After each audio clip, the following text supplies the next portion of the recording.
নমস্কার বন্ধুরা, আশা করি সবাই ভালো আছো।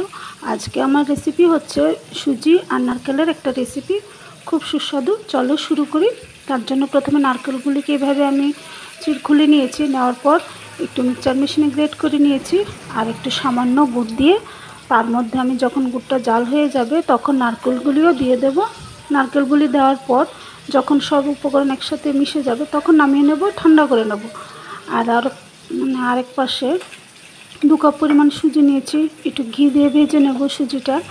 যখন সুজিটা ভালোভাবে ভাজা ভাজা হয়ে যাবে তখন তার মধ্যে আমি একটু 1/2 কাপ পরিমাণ চিনি দিয়েছি। চিনি দেওয়ার পর ভালোভাবে আবার মেশাবো।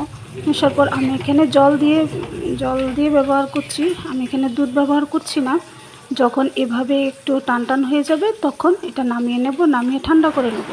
ঠান্ডা করার পর আমি এখানে 1 কাপ পরিমাণ ময়দা দিয়েছি। ময়দা দেওয়ার পর যখন ডোটা ভালোভাবে একদম যাতে মসৃণ হয়ে যায় সেভাবে একটু মিশিয়ে নেব।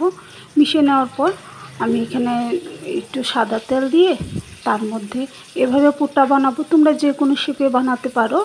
তো আমি এখানে নারকেলের পুরটা দিয়ে দিয়েছি। তোমরা চাইলেও চিনি দিয়েও করতে পারো, আর যদি অন্য কোনো যদি পুর থাকে সেটাও দিতে পারো। দেওয়ার পর আমি এখানে এভাবে করে নিয়েছি। তো তোমরা চাইলে যে কোনো অন্য ডিজাইনেরও করতে পারো।